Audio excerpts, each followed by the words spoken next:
Adelante, sí. Bueno, hola otra vez. Va a hablar ahora el doctor Luis Cuesta, jefe de la unidad de lesionado medular de Cuesta. Muy bien. No sé si me oye bien, se me oye hasta el fondo. ¿Bien? ¿Me oye bien? Sí. Bueno, en principio, en primer lugar, daros las gracias a todos vosotros por venir aquí, por vuestro esfuerzo y vuestro interés. Darle las gracias a las autoridades. Son los que lo han organizado y muy especialmente las gracias a las almas de estas reuniones, que son Mario Aquino y Belinda, que son las personas que se encargan del día a día y que son las que hacen posible todas estas cosas. La charla que os voy a dar es una charla bastante genérica, en realidad no se trata de entrar en grandes profundidades, sino de daros pequeñas pinceladas de por dónde van lo que fue, lo que es y por dónde van el futuro del tratamiento de la lesión medular, ¿no? Es un tema cambiante, es un tema totalmente en boga, es una cosa que está avanzando a gran velocidad y que probablemente vayamos a ver en no excesivo tiempo. Tampoco es cuestión de ponerle una fecha concreta, porque eso no genera más que expectativas que a lo mejor no se cumplen. Probablemente veamos desarrollos importantes en un tiempo no muy lejano, ¿no? La lesión medular se conoce desde el principio de los tiempos prácticamente, ¿no? Hay manuscritos egipcios, en el 1700 a.C., que describe una lesión como una lesión medular, es decir, una fractura vertebral que produce una lesión neurológica. Y es curioso porque ya en ese momento son lesiones que calificaban esos tratados médicos primitivos como lesiones a no tratar, es decir, a dejarlas en paz, porque no tenían ningún futuro la vital de ese tipo de pacientes, ¿no? Lo mismo ocurre ya bastante más tiempo más tarde, que es la Grecia de Hipócrates, en que habla también de son lesiones sin tratamiento, es decir, que no se trataban esas lesiones y dejaba al paciente con esta lesión a su albur y las complicaciones que probablemente acabarían en un corto plazo de tiempo con la muerte, ¿no? Ya empiezan en esa época, de todas formas, los sistemas de manejo de la lesión, es decir, los sistemas de tracción, de cómo recolocar las vértebras, algo sabían ellos y algo ya estaban empezando a hacer, ¿no? Esos mismos principios de tracción, de hecho, de tirar del cuerpo de un lado hacia otro para colocar las vértebras en su sitio, realinear, intentar reducir la fractura e intentar minimizar el daño que se produce en la médula espinal, la base de eso es lo mismo que seguimos utilizando ahora mismo, no ha cambiado tanto, ¿no? Tenemos en cuenta que estamos hablando de una medicina muy primitiva y a partir de a medida que va avanzando la historia y a medida que va avanzando la ciencia médica, se puede llamar ciencia en esa época, las artes médicas, en Galeno ya en el año 200 después de Cristo, bastante tiempo más tarde, lo que introduce un concepto fundamental, empieza a describir la anatomía, es decir, lo que es el sistema nervioso, es decir, está proponiendo que la médula espinal es una estructura neurológica que es continuación del cerebro, y que lleva las sensaciones y los comandos motóricos desde el cerebro hacia la periferia y viceversa, ¿no? En el siglo VII Pablo de Égina también hace ya cirugías de columna, bueno, o sea, sofistica un poco más el hecho de la tracción, de quitar los fragmentos, etc. Y en el Renacimiento, Vesalio describe las partes de la médula espinal que hoy en día utilizamos, ¿no? Es decir, las partes cervical, dorsal, lumbar, sacra y coxis. Aún utilizamos los términos que describió Vesalio en el Renacimiento. Todo eso se queda preparado y de repente llega la revolución de la medicina, de la cirugía, cuando aparecen los antisépticos, es decir, la forma de desinfectar las heridas, la forma de que cada vez que hagas una herida no se infecte, te lleve para otro barrio, y la esterilización, es decir, utilizar instrumentos que no contaminan lo que estás haciendo, ¿no? Eso es un importantísimo factor que hace que se pueda intervenir a los pacientes con mucha más facilidad, no decir ya el tema de la anestesia, que se desarrolla mucho después y que permite operar prácticamente en cualquier circunstancia, ¿no? Otro de los grandes hitos en el diagnóstico y en el tratamiento de la lesión medular es la aparición de los rayos X. Hasta entonces eso era una caja negra en la que sabías que había pasado algo, pero no sabías ni dónde estaba la lesión, ni qué se había roto, ni cómo tratarlo, incluso más que un poco así a tuntún, ¿no? Tirando y a ver si conseguías. La aparición de los rayos X te permite ver la lesión, te permite ver exactamente dónde está, ¿no? Hace ya lo que los tratamientos futuros. Eso en cuanto a la parte anatómica y la parte del diagnóstico. En el siglo XX aparece el gran impulsor y gran benefactor del tratamiento de la lesión medular, que es el Sir Ludwig Guttmann, que establece cómo se deben tratar los pacientes con lesión medular, y ese es incluso el modelo que seguimos utilizando todavía hoy en día, ¿no? Se trata de reducir la fractura, de estabilizar esa fractura para que una vez reducida se quede en su sitio y se pueda movilizar al paciente, y luego una vez que está estabilizado desde el punto de vista médico crítico, al principio ponerlo en marcha y hacer rehabilitación mediante ejercicio para recuperar las capacidades que puedan ser recuperadas o potenciar las capacidades que quedan todavía para dar mayor independencia al paciente, ¿no? Eso es desde mediados del siglo XX, y empiezan a aparecer tímidamente, y en los años 90 empieza a aparecer el primer ensayo clínico, la primera intervención terapéutica que varía un poco el pronóstico de la lesión medular. Es decir, que hasta ahora era una cosa que ocurría, la dejabas ahí y evolucionaba como tenía que evolucionar. Y esto, al menos es al principio, luego se ha demostrado que no era tan eficaz, incluso tiene ya sus controversias, que es el uso de metilprednisolona, es decir, un corticoide, un fármaco muy potente antiinflamatorio que se pone a dosis muy altas al principio de la lesión y que demostró que al menos en lesiones incompletas mejoraba parcialmente el pronóstico de las lesiones. Es la primera intervención terapéutica basada en ciencia real y en cosas que funcionan. Bueno, como sabéis, un breve resumen de lo que es la lesión medular. La lesión medular, aunque nosotros, los que trabajamos en ella, y vosotros que la vivís, a pesar de que es una enfermedad muy mediática, rara es la película o serie de televisión en la que tarde o temprano no aparece una persona en silla de ruedas o aparece una persona que tiene una lesión medular, a pesar de su proyección social y de que nosotros podamos creer, porque la tenemos muy cerca, es una lesión relativamente infrecuente. No hay tantas lesiones, afortunadamente no hay tantas lesiones medulares, ¿no? Se calcula que hay entre 20 y 60 lesiones medulares nuevas por año, ¿no? En cada año, en España, hay unos 400 lesionados medulares nuevos, 40 aproximadamente por cada millón de habitantes. En esos pacientes se van acumulando, los nuevos y los antiguos se van acumulando, y al final tenemos una población mielolesa, o sea, lesión medular, aproximadamente unas 20.000 personas en todo el territorio, ¿no? Es una patología que afecta, sobre todo la lesión medular traumática, a personas jóvenes. La mitad de las personas con lesión medular tienen menos de 30 años, porque los accidentes muchas veces son violentos o caídas de altura, tráficos, violencia, práctica de actividad deportiva, accidentes de trabajo, como en nuestro caso, y en el caso de personas. Hay que tener en cuenta una cosa muy importante a la hora de valorar qué es la curación o qué es el tratamiento de una lesión medular. Y es que la lesión medular no se circunscribe a lo que ocurre a nivel motórico y a nivel sensitivo, de que dejas de poder mover activamente un miembro y dejas de tener sensibilidad, sino que hay muchas más cosas que están detrás, que no son tan visibles, pero que son igualmente importantes, que también hay que tratar con una lesión medular. Clasificación, tetraplegia, paraplegia, los síndromes de corneal, la placa varia, dependiendo de la altura a la que se produzca la lesión, que sea completa o incompleta, que se seccione completamente la médula espinal o que no, que queden fibras nerviosas residuales, etc. Como os decía, esas secuelas son motóricas y sensitivas, que son las evidentes y las obvias, ¿no? Pero también hay muchas más. Tenemos síndromes vegetativas, desde el sudor hasta la regulación de la temperatura, problemas respiratorios en pacientes con lesiones medulares altas, cuyos músculos intercostales no funcionan adecuadamente, problemas de la esfera sexual y la psicosfincteriana, que todos conocéis, problemas de la ciudad intestinal, la anestesia que se provoca úlceras en la piel, úlceras por presión, el dolor que se produce en esta desapenenciación, el dolor neuropático muy frecuente en las personas con lesión medular, la aparición de fracturas patológicas, espasticidad, osificaciones, etc. O sea, hay que decir que es un problema muy complejo, no solo es la parte motórica y sensitiva, sino que además hay otras muchas cosas que también hay que tratar y que provocan muchas complicaciones. Ha cambiado la cosa brutalmente. Como os decía antes, al principio de la primera diapositiva de la charla, decía que eran lesiones a no tratar, es decir, dejar pacientes a su libre evolución y que pasa que fuera lo que quisiera.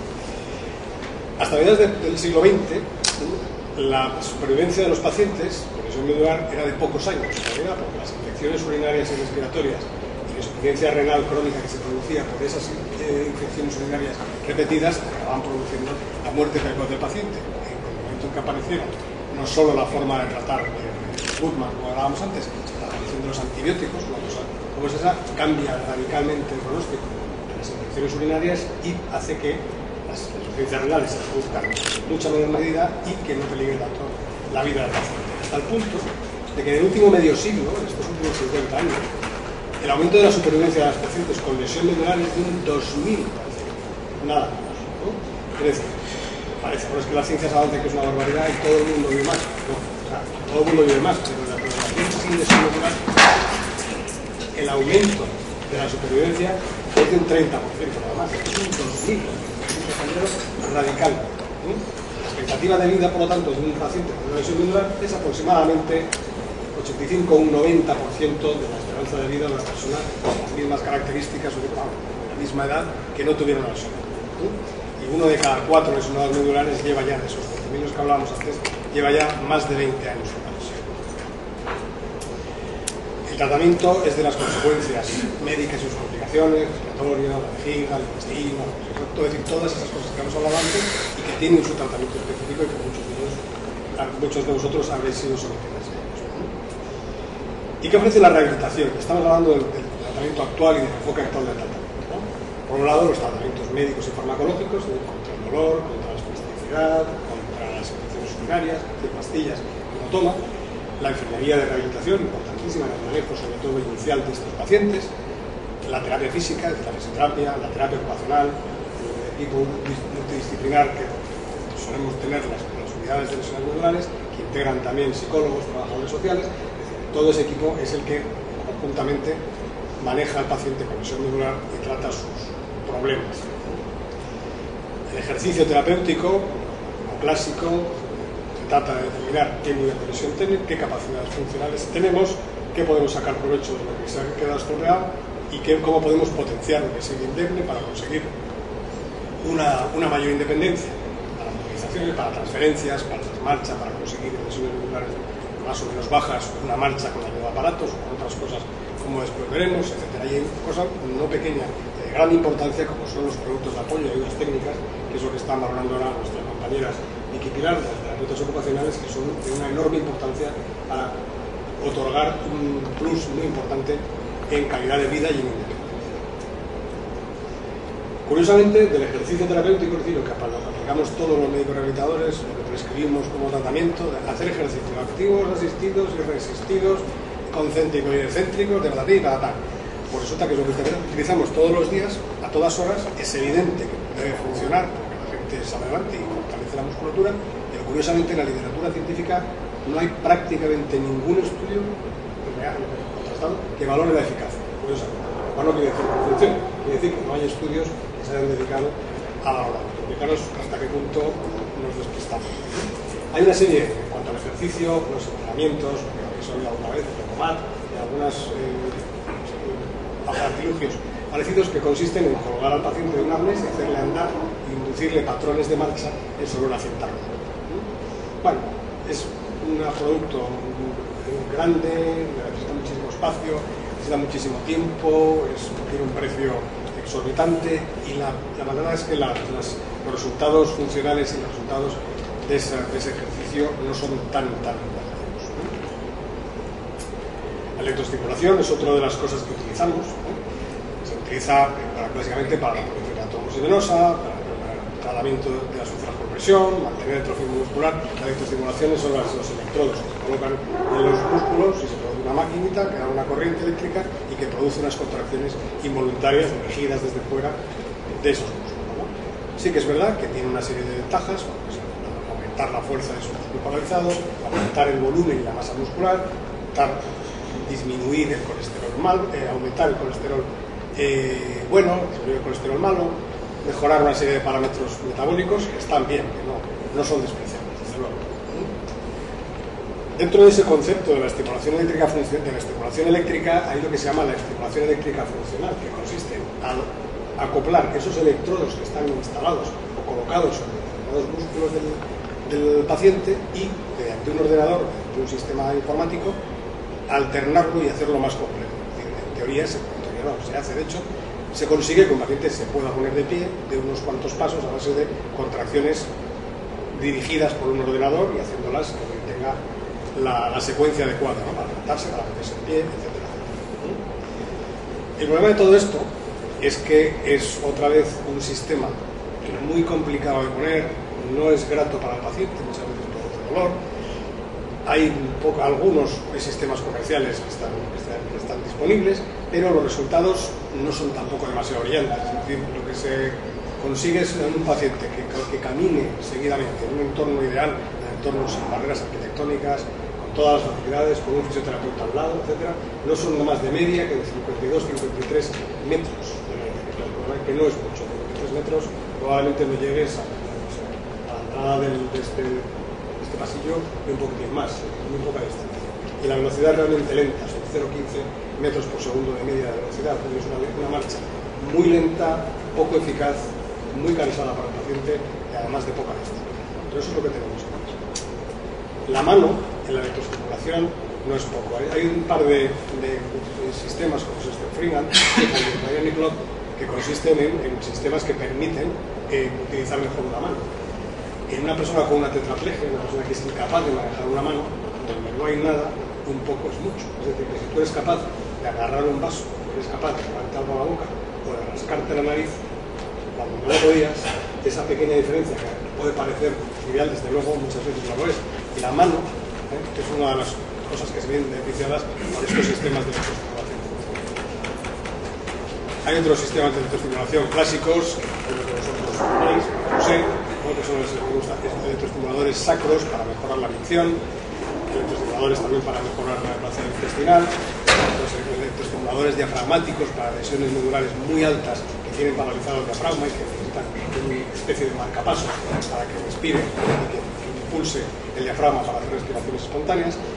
Y bueno, pues todos estos sistemas están bien, pero tienen sus contrapartidas. Es decir, para que te pongan un electroestimulador sacro para mejorar tu vaciado vesical, pues te tienen que hacer una serie de vicias por dentro que hace que en muchos casos se pierdan, por ejemplo, las eyaculaciones, secreciones reflejas y orgasmos, que bueno, no es algo a despreciar ni muchísimo. Esto es lo que está ahora mismo más en cuanto al tratamiento. No estamos hablando del futuro de la vesicular, sino que ya existe. Todo esto que hemos descrito hasta ahora son cosas que existen.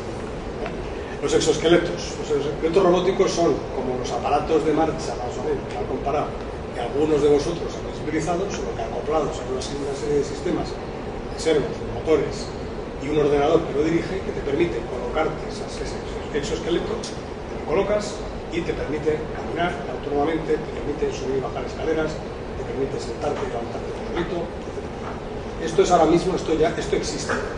Este señor que sale aquí, no sé si este de aquí es un señor paracaidista israelí, que es el que anda haciendo las demostraciones de esta casa comercial, que se hace por todo el mundo. Este señor que se mueve, un parapléjico 19 me parece que es, y que tiene ese exoesqueleto y va por el mundo enseñándose y moviéndose. Esto está en sus inicios en todo caso. Este es uno de los primeros modelos comerciales ya disponibles. Probablemente estamos un poco en los albores de todo esto y tendremos que esperar un poco más de tiempo para que estén bien perfeccionados, para que sean ligeros, para que bajen los precios, para que sean útiles, para que no se estropeen, etcétera, etcétera. ¿No? Es como, el ejemplo que suelo poner es como los móviles. Ahora mismo llevamos en el bolsillo un iPhone de estos que no mide nada, que no pesa nada, que tiene un ordenador dentro, y hace 20 años andábamos, si queríamos tener un teléfono móvil, llevábamos una maleta con unos cables y una antena y tal, y que encima no tenía cobertura, ¿no? Pues estamos un poco en ese momento, el momento de la maleta con las antenas y los cables. Llegará el iPhone, estas cosas, entre otras cosas porque es un desarrollo militar. Esto está basado, afortunadamente para quien lo pueda utilizar después, está basado en las necesidades del ejército americano, de llevar e impedimenta de enorme peso por terrenos abruptos. Entonces, un cacharro de estos, no estos, sino un modelo militar, que es el que da origen a todo esto, se pueden poner una mochila a la espalda de 70-80 kilos y correr con ella, porque es el exoesqueleto, es el robot el que hace la fuerza. Por ahí ese desarrollo nos queda mucho por ver. Bueno, todo. ¿Y cuál es el futuro? Pues el futuro es el cáncer ya ha dejado de ser una condena de muerte, el cáncer en un porcentaje altísimo de los casos se cura directamente, en otros pasa a ser una enfermedad crónica, controlada, etcétera. Se han hecho virguerías en el sentido de conocer el código genético, sabemos exactamente que en cada célula de nuestro cuerpo cuáles son las bases, la secuencia de no sé qué para y por qué nos produce una enfermedad de cualquier tipo. Somos capaces de trasmontar hasta caras, ¿no? Entonces hacemos auténticas maravillas de la cirugía, ¿no? ¿Y qué pasa? ¿Qué pasa con lo mío? ¿No? No puede ser tan difícil. Pues lo es. Curiosamente lo es. No es imposible, pero es difícil, es muy complejo. Es difícil la cura, pero hay que tener en cuenta y hay que ser optimista y hay que ver hacia el pasado, de dónde venimos, dónde estamos, para entender dónde vamos a ir. Hasta hace nada, en la Segunda Guerra Mundial, estamos hablando de hace 70 años, 70 y pocos años, era todavía una lesión mortal. La gente se moría de infecciones urinarias, se moría de neumonías, se moría de las úlceras infectadas. Y tras la guerra, simplemente con el advenimiento de un par de cosillas, el manejo mejor de la lesión aguda, mejor de la cirugía ortopédica, de las anestesias que funcionan como es debido y a partir de los antibióticos ha hecho lo que hemos visto antes, es decir, que la población con lesión medular prácticamente vive la misma cantidad de tiempo que la persona sin lesión. ¿Y por qué es tan difícil? Pues porque esa médula espinal que parece un cordoncillo que nos nada y que va por ahí metido dentro de las vértebras y que si no nos lo cuentan, no creemos que existe, que sea tan importante, lleva información vital. Os he dicho, no solo la parte sensitiva motórica, sino todas esas cosas. La regulación de la piel, la regulación de la temperatura de nuestra piel, del flujo sanguíneo, de la micción, la actividad sexual, la eliminación digestiva, etc. Todas esas cosas que están ahí, que parecen automáticas, pero que no lo son, y que están vehiculadas por esa lesión. Es decir, que cuando eso lo interrumpimos todas esas cosas tan importantes, el sobrevivir ya en sí mismo es un milagro. Es decir, no es poco. Y lo que hay que encontrar para buscar una cura, para minimizar los efectos de la lesión y para buscar una cura es algo que o disminuya en el momento agudo o que por lo menos los efectos devastadores de esa lesión, y esa imagen que pongo ahí, que es como un bombazo, es decir, es una estructura sumamente delicada, muy fina, a la que le metes un bombazo y salta todo como sales. No es fácil reconstruir todo eso. ¿Y cuál es la cura? ¿Qué se espera de una cura? Pues en estos últimos años, en los años 80 y 90, los tratamientos y el conocimiento del funcionamiento del sistema nervioso central, no solo en relación con la lesión medular, sino con la lesión adquirido, que lo hablamos con el Serrano, con la enfermedad de Alzheimer, con el Parkinson, con todas las enfermedades neurodegenerativas, ha sido enorme. Y este es uno de los campos de conocimiento que más hace. Hay que tener en cuenta que la dificultad viene que la cura de la lesión medular no solo es poner a una persona a caminar y que sienta poco, sino que todas esas funciones se recuperen también. ¿Y por qué los tejidos se recuperan? Es decir, ¿por qué tienes una herida y al final acabas, lo dejas un ratito en paz, metes un poco de cristalina o de clorexidina o lo que sea, y al final eso, si lo dejas en paz, se cura, se regenera, salen ahí las células y recuperas otra vez la superficie? La herida de las heridas en la piel, como digo, ocurre con muchas otras cosas también. Pero el sistema nervioso, hoy por hoy, no se produce espontáneo. Pero sí se produce en especies inferiores. Ocurre en las lagartijas, la lagartija pierde su cola y al cabo de un rato, la lagartija en recuperar, pero no mucho, vuelve a recuperar la cola, vuelve a crecer. Las astas de los ciervos, eso es uno de los caminos que está investigando la medicina regenerativa. Los ciervos pierden sus astas cada año y les vuelven a brotar otra vez. Es tejido complejo, no son uñas ni pelo, es un tejido muy complejo que crece. ¿Cuál es? El caso es que los seres humanos, sin ninguna ayuda externa, no tenemos esa capacidad de regenerar nuestro sistema nervioso. Y lo que queremos buscar los investigadores, es, por un lado, qué tienen las células del sistema nervioso que hace que cuando se lesionan no se regeneren espontáneamente igual que lo hace la piel. Es decir, hay algo, claro, todas las células tienen la misma información. Hay algo en estas células de nuestro sistema nervioso que impide, que frena la recuperación. Pues habrá que trastear con eso y probablemente encontrar algo que haga que se vuelva a regenerar. Es decir, hay algo que pueda aportarse, alguna sustancia química que pueda estimular el crecimiento y las conexiones. Hay tres grandes cosas. Es decir, cuando se produce una lesión medular, y por eso es tan complejo, y por eso la cura y los mecanismos para intentar revertirla son a diversos niveles, se producen tres cosas fundamentales. Se produce, por un lado, las neuronas, es decir, las células nerviosas de nuestra médula espinal se mueren. Por otro lado, se muere no solo la neurona, sino el cable que transmite información de la neurona hacia el resto del cuerpo, el axón. Es decir, eso se rompe también, y es otro de los factores que produce una lesión medular. neuronal se produce a un nivel concreto, rompe no solo las neuronas en la zona donde estaba roto, sino todos los cables que subían y bajaban por ahí, ¿sí? Entonces, por un lado la neurona, por otro lado las fibras, los axones, y por otro lado las células dañadas pierden una sustancia que recubre las células, el sistema nervioso central, que es la mielina, que es una cubierta aislante que hace que el impulso nervioso se transmita adecuadamente. Es decir, que son esas tres cosas: la muerte de las neuronas, el corte de los axones, de las fibras nerviosas, y la desmineralización, y la pérdida de esa capa protectora que permite que el impulso nervioso se transmita. Las tres cosas, de eso vamos a hablar, ¿no? Las neuronas, cuando mueren, en principio, eso es un axioma, eso es algo que se ha venido repitiendo siempre, eso deja de ser tan cierto, ya las cosas van cambiando, ¿no? Eso decía antes, que neurona muerta, neurona dañada, neurona que se iba al garete, que no la podías volver a recuperar, ni ella ni su función. Eso no es cierto del todo, cada vez se va viendo que eso no es así, ¿no? Es decir, habrá que regenerar esas neuronas de alguna forma. Es decir, que trasplantando alguna sustancia, algún tipo de células a esa zona, se podrá conseguir que vuelvan a crecer, que crezcan en su sitio, que vuelvan a crecer, que establezcan las conexiones adecuadas, ¿no? Hay dos vías, ¿no? Las células adultas trasplantadas, esas células de nosotros mismos que nos sacan bien de la médula ósea, del hueso, o bien de una parte de la nariz, se llama la glia envolvente del bulbo olfatorio, que parece ser que colocadas en la zona de la lesión pueden provocar y pueden mejorar y hacer que las neuronas se regeneren. Y luego están las células de origen embrionario fetal, que sí parecen funcionar, son las células madres, ¿no?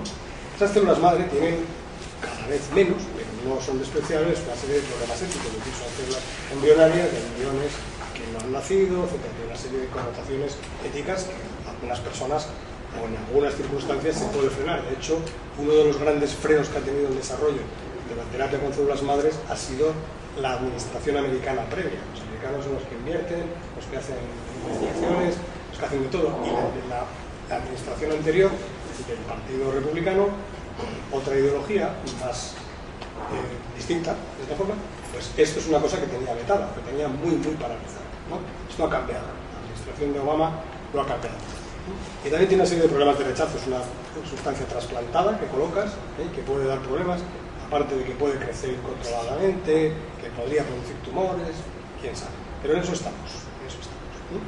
Y hay ensayos clínicos, esto es una página de internet, que si alguno la quiere ver, tú puedes buscar un ensayo clínico de tu enfermedad o de la que quieras, ¿no? Es decir, quiero participar en este ensayo. Entonces tienes ahí todos los ensayos clínicos que existen en el mundo, en los que tú te puedes enrolar y si quieres participar, pues participas, te admiten, claro. Esto es uno sobre la glia envolvente del bulbo olfatorio, es un ensayo en marcha. Este es una de células autónomas, es decir, células madres mesenquimales del propio individuo que se capacitan y se utilizan en el trasplante. Lo mismo con las células de médula ósea.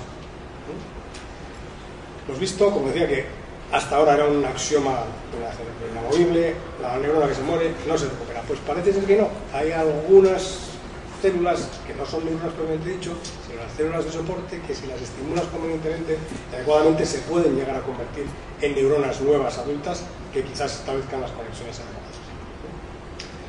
Por otro lado teníamos el derecho de las neuronas en cuanto a reponer la célula, ¿no? El cuerpo de la célula que se ha muerto. Por otro lado, la regeneración de los axones, esos cables que se habían roto, ¿no? Parece ser que las células de soporte de los nervios periféricos, una serie de células que están en otra parte del cuerpo, no en el sistema nervioso central, podrían estimular el crecimiento de las vías.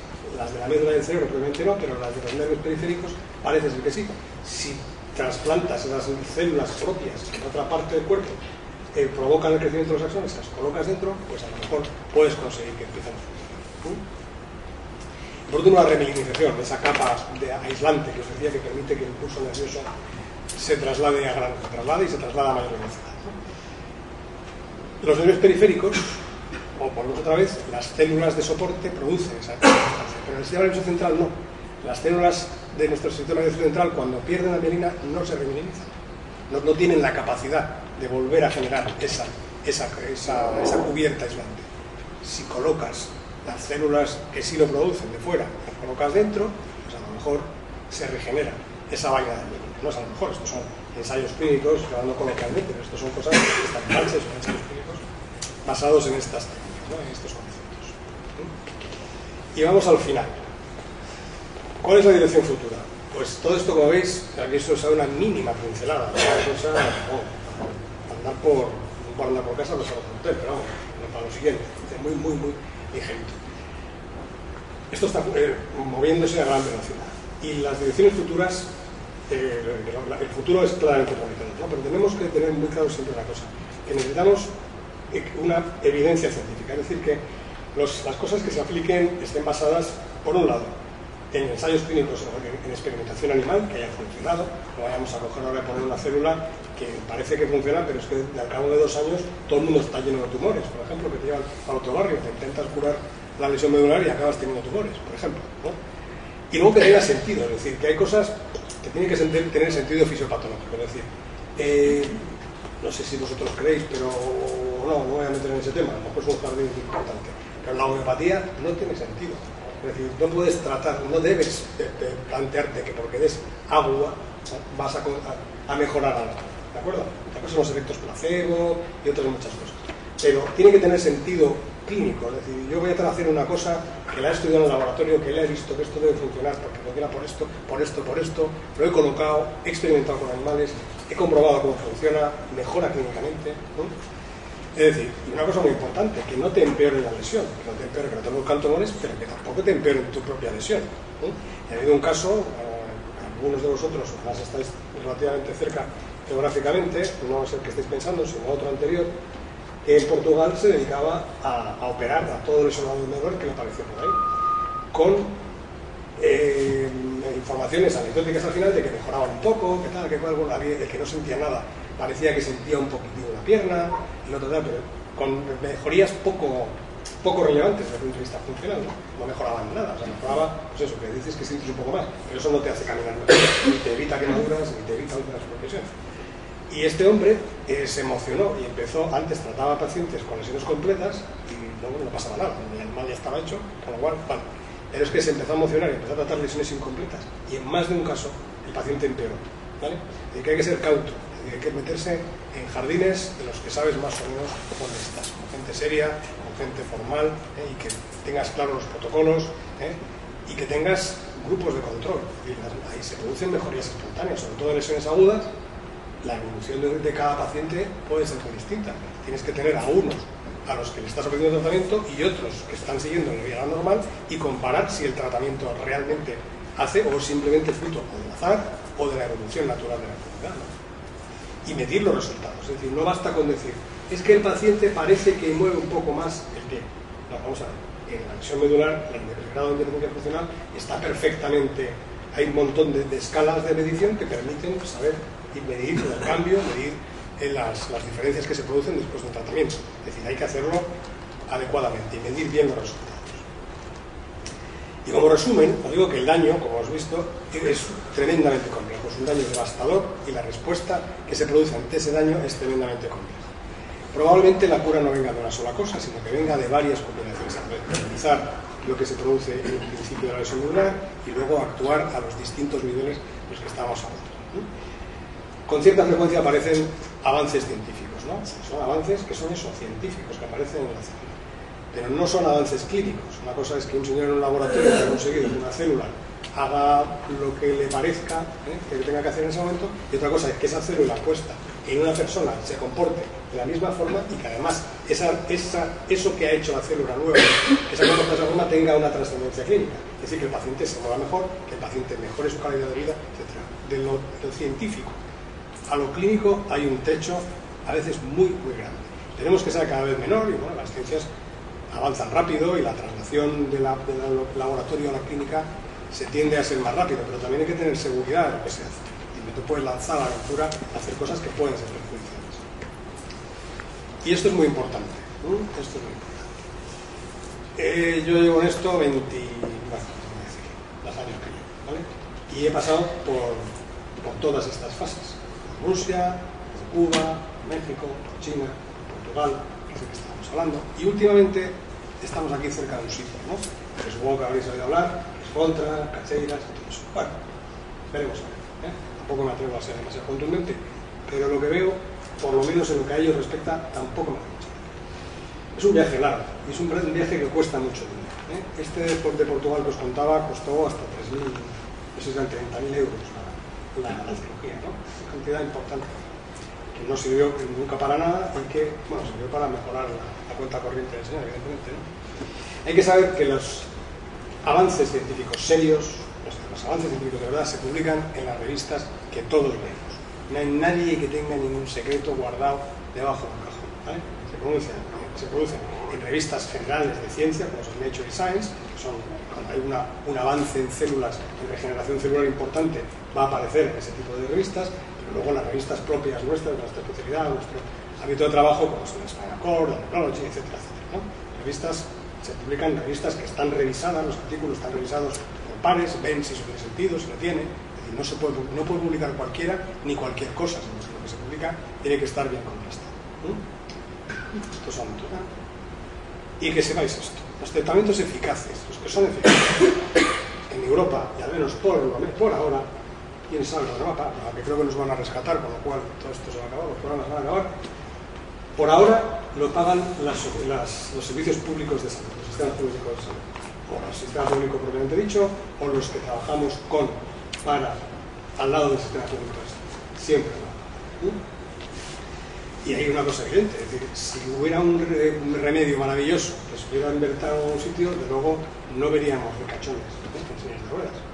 No es una cuestión de dinero, no es una cuestión. Pero todas esas veces las campañas, ¿no? Una colecta para comprar, para tratar a este niño, eso lo pueden tratar en Boston, en los grandes, bueno, generalmente, en principio, esas cosas huelen un poco raro, ¿no? Y luego, de toda la vida ha habido historias para aburrir de cosas que parece que funcionaban, ¿no? Y que vengan de quien vengan, ¿no? Que a veces vienen de catedráticos de universidad. El hecho de que alguien haya obtenido una oposición, haya logrado una posición de catedrático, no quiere decir que sepa de algo más, a lo mejor de lo que no tiene que ver con él, ni dice que sea más honesto, ni que sea un mejor científico. Ha aprobado unas oposiciones, ¿no? Esos hay muchos, ¿no? Lo que sí creo que, para finalizar, ¿no? Que el futuro es prometedor, es decir, los que estamos aquí, que somos todos unos chiquillos, jovencísimos, probablemente lo veamos. Casi seguro que lo veremos. Esto es una curva exponencial, cada vez va más rápido. La ciencia avanza sobre el hallazgo anterior y que las cosas van más rápido cada vez, ¿no? Probablemente lo veamos, casi seguro que lo veremos. Habrá que esperar y tener paciencia, que los avances clínicos, científicos, que os decía, que una célula en un laboratorio ha hecho tal cosa, se transforme en un avance clínico y aplicable a las personas, ¿no? Y lo que es importante, mientras tanto, porque esto llegará, y esto está ahí, ya sabes cuándo, lo que hay que hacer es cuidarse. Es decir, no vale decir, no, yo no voy a hacer rehabilitación, yo no voy a pulsar, yo no voy a tratar las infecciones urinarias, no hay total que más me da, porque ya va a venir una cura. No, o sea, si te viene una cura, que te pille como la inspiración, ¿no? Que te pille trabajando, que te pille en buena forma, que no te pille bajo tierra, porque has tenido una infección urinaria o un deterioro físico importante porque no te has cuidado a tiempo. Es decir, es muy, muy importante mantener los cuidados, mantener el ejercicio físico, mantener las revisiones con vuestros médicos. Hay que mantenerse informado, fuentes fiables, una de ellas es la red social de la escala anterelina, eso es una fuente casera y local para nosotros solo, pero que yo creo que es fiable y desde luego no dejarnos engañar, ¿no? Es decir, los milagros, si es que existen, pocos en sitios muy concretos. Y eso es lo que os quería contar. Que deseo una jornada feliz y provechosa. Os doy las gracias por haber venido, haberme puesto este rollo. Igualmente para vosotros también. Ha hecho mucha ilusión.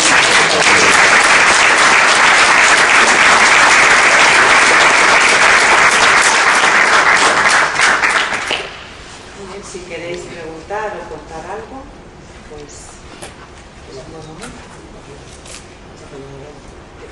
Comentábamos acerca del coloquio cada uno. ¿No tenéis ninguna duda?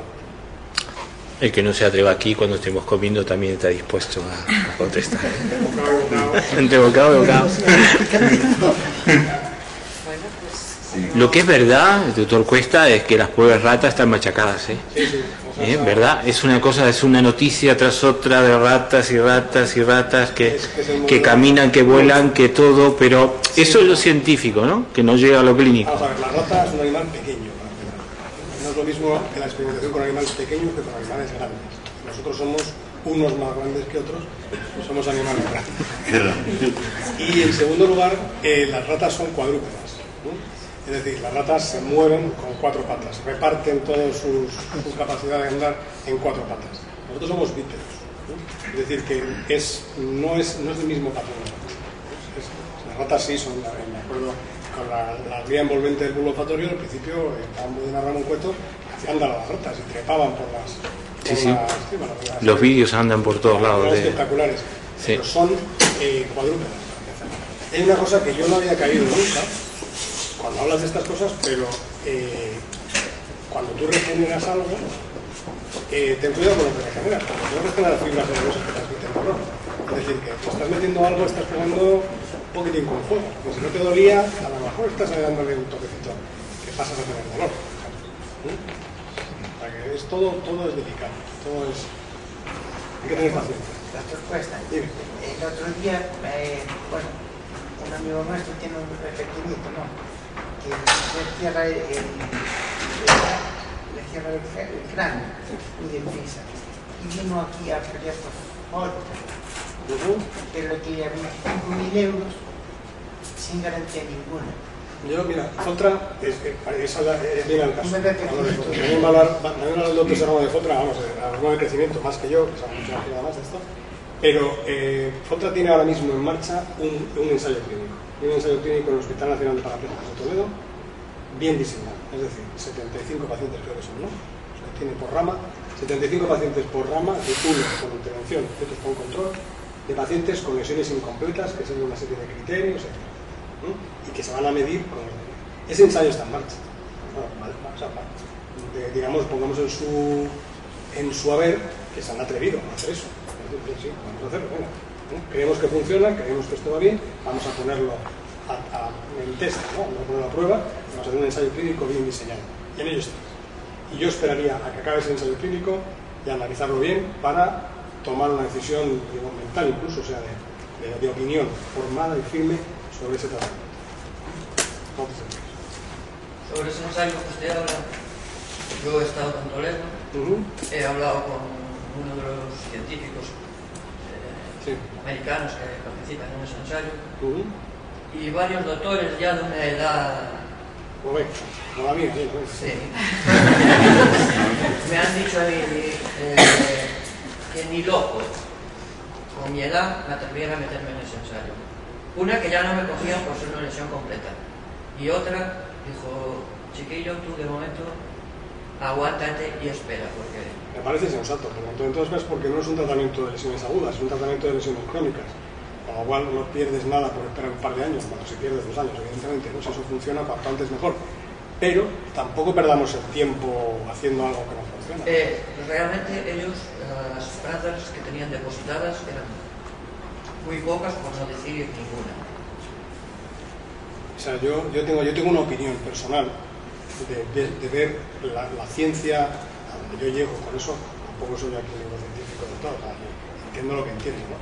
Pero tiene poco sentido, o tiene algún sentido, pero no eso que hablábamos antes, ¿no? Que tiene que tener un sentido fisiopatológico, es decir, si yo pongo esto o hago esto, es porque espero que pase esto y esto, ¿no? No que me pase otra cosa distinta. A veces la ciencia avanza así, ¿no?